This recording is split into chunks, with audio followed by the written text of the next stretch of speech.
Hello everyone, welcome back to SD Canvas to a new video. আশা করছি সকলে ভালো আছো আর সকলের বিপিএসসি এস্টেটের প্রিপারেশনও খুব ভালোই চলছে। কিন্তু আজকের যে ভিডিওটা, সেই ভিডিওটা বিহারের বিপিএসসি বা বিহারের এস্টেট সম্পর্কে নয়।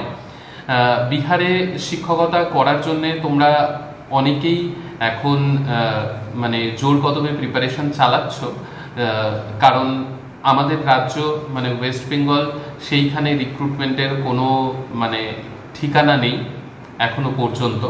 কতদিনে সেই কোনো রিক্রুটমেন্টের কিছু আসবে সেটাও বলা খুব মুশকিল, কারণ কিছুই আমরা বুঝতেই পারছি না বা অনেক বছর ধরে কোনো খোঁজ খবর নেই।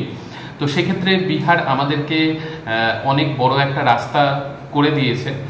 তো সেই ক্ষেত্রে তোমরা সকলেই সেই নিয়ে লেগে পড়ে আছো। আজকের ভিডিওতে অ্যাসিস্ট্যান্ট প্রফেসর হওয়ার জন্যে বিহারে কি কি এলিজিবিলিটি ক্রাইটেরিয়া বা অ্যাসিস্ট্যান্ট প্রফেসরের রিক্রুটমেন্ট বিহারে হবে কি না, হলেও সেটা কবে নাগাদ হতে পারে, আর তার জন্যে কি এক্সাম দিতে হবে বা সেটার প্রসেস অনগোয়িং কিনা, সেইগুলো নিয়ে ডিটেলসে আজকের ভিডিওতে থাকবে। আর অনেকেই এই বিহারে অ্যাসিস্ট্যান্ট প্রফেসর নেওয়া হবে কিনা টিজিটি পিজিটির মতো, সেটাও আমার কাছে অনেকে জানতে চেয়েছিল। তো সেটা নিয়েই আজকের ভিডিওতে থাকছে। আশা করি ভিডিওটা তোমাদের কাছে যথেষ্ট হেল্পফুল হবে। তো শুরুর থেকে শেষ অবধি দেখো, অনেক কিছু ইনফরমেশন আজকের ভিডিওতে তোমরা পেয়ে যাবে। আচ্ছা, প্রথমেই আমরা কি জানি, অ্যাসিস্ট্যান্ট প্রফেসর হওয়ার জন্যে আমাদের এমএসসি তো এমএসসি বা এমএ মাস্টার্স ডিগ্রি তো থাকতেই হবে, ঠিক আছে। তা বাদ দিয়ে নেট কোয়ালিফাই, তারপরে যেমন সেট হয়, ঠিক আছে, আমাদের রাজ্যে যেমন সেট হয় এক্সাম, তো সেই রকম টাইপের এলিজিবিলিটি ক্রাইটেরিয়ার সাথে আমরা পরিচিত যে অ্যাসিস্ট্যান্ট প্রফেসর হওয়ার জন্য এগুলো দরকার। এবার বিহারে কি, বিহারে একটা সুন্দর নিয়ম, যেটা কি বলবো, যে যথেষ্ট টাফ যে হয়, যেমন ইউজিসি নেট, ঠিক আছে। নেট ক্র্যাক করার জন্যে তোমার যথেষ্ট হিউজ একটা সিলেবাস থাকে, যেটা তোমাকে কভার আপ করতে হয়। আর নেটের তোমরা কোয়েশ্চেন অনেকেই দেখেছো। তো সেই ক্ষেত্রে এক তো রাস্তা হচ্ছে, নেট যদি কোয়ালিফাই করা থাকে সেই হিসেবে তুমি বসতে পারবে, পিএইচডি যদি করা থাকে সেই হিসেবে তুমি বসতে পারবে। তা বাদ দিয়েও বিহার আরও একটা রাস্তা যেটা তৈরি করে দেয়ার প্রসেস চলছে, সেটা হচ্ছে বিইটি, ঠিক আছে, বিহার এলিজিবিলিটি টেস্ট। তো এটা হচ্ছে অ্যাসিস্ট্যান্ট প্রফেসরের জন্য এই বিইটি এক্সামটা নেওয়া হবে।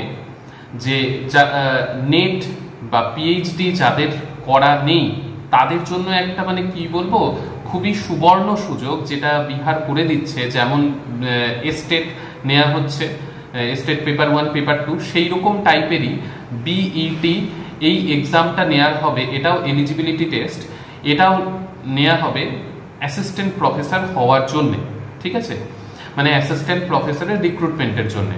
এবার ব্যাপার হচ্ছে, এই যে বিইটি এক্সামটা নেওয়া হবে, এটাও কিন্তু এস্টেটের মতো একটা কোয়ালিফাইং নেচারের এক্সাম, ঠিক আছে। তো এবার ব্যাপার হচ্ছে, আমি তো তোমাদেরকে বললাম যে কি কি এলিজিবিলিটি লাগবে, মাস্টার্স ডিগ্রি লাগবে। তা বাদ দিয়ে তোমার যদি নেট বা পিএইচডি এই দুটো না করা থাকে, তুমি ডাইরেক্ট বিইটি বেট যে এক্সামটা, সেইটাতে তুমি বসতে পারবে। বিহারের জন্যই এটা শুধুমাত্র। তো এক্সামটায় বসে এক্সামটা তোমাকে ক্র্যাক করতে হবে। এবার তার পরবর্তীতে আরও একটা এক্সাম হবে, যেমন হচ্ছে এস্টেটের পর আরও একটা এক্সাম, তো সেই রকমই কথা রয়েছে।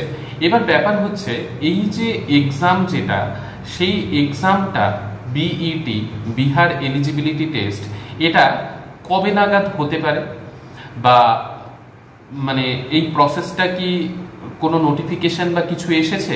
2 অগাস্টে শিক্ষামন্ত্রী এই বিইটি এক্সাম যে হবে, ঠিক আছে, তার জন্য তো একটা সিলেবাসের দরকার, বা কোয়েশ্চেন প্যাটার্ন কিরকম হবে। তো তার জন্যে যেমন ইউজিসি নেটের সিলেবাস থাকে, যে কোনো রাজ্যের সেট এক্সাম হলে সেটা ইউজিসি নেটের যেটা সিলেবাস থাকে সেইটাকেই ফলো করে। কিন্তু বিহার নিজের থেকে একটা সিলেবাস প্রিপেয়ার করার কথা বলেছে, শিক্ষামন্ত্রী সেটা জানিয়েছে যে বিইটি এক্সামের জন্য ইউজিসি নেটের যে সিলেবাস সেটাই বলে দেয়া হয়নি, আলাদা করে একটা সিলেবাস তৈরি করার কথা বলা হয়েছে, শিক্ষামন্ত্রী সেটা জানিয়েছে। এবার সেই সিলেবাসটা তৈরি হওয়ার পর সেটা মানে অ্যাপ্রুভ হবে, অ্যাপ্রুভ হওয়ার পর নোটিফিকেশন আসবে। মানে মোট কথা ধরে নাও যে 4-5 মাস মতো সময় লাগবে, মানে নেক্সট ইয়ারের মধ্যে একটা নোটিফিকেশন আসার প্রবাবিলিটি রয়েছে। এবার সেইটার জন্য তোমাদের তো যথেষ্ট প্রিপারেশন নিতে হবে, কারণ ইউজিসি নেট টাইপেরই তোমাদের সিলেবাস হবে ধরে রাখো, সেইখানে কিছু এদিক ওদিক হতে পারে, কিন্তু প্রিপারেশনটা সেই ইউজিসি নেটের মতোই নিয়ে রাখতে হবে। তো সেটা তো খুব কম সময়ের ব্যাপার নয়, একটা হিউজ টাইমের দরকার। তো তার জন্যে তোমরা কিন্তু এই মানে এক্সামেরটার জন্যে প্রিপারেশন নিতে থাকো, নিতে থাকতে পারো, আমি বলবো না, নিতে থাকো, যাদের এই এলিজিবিলিটি ক্রাইটেরিয়াগুলো ফিল আপ হচ্ছে। তো তাহলে তোমাদের কাছে আরও একটা রাস্তা খোলা থাকবে।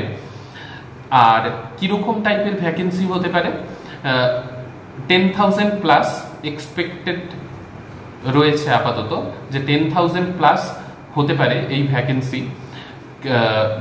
এই টোটাল ব্যাপারটা শিক্ষামন্ত্রীর পক্ষ থেকে বা নিউজ পেপারে এসেছে, তো তার জন্যেই এইটা নিয়ে এখন মানে অ্যাপ্রুভালের দিকে যাচ্ছে।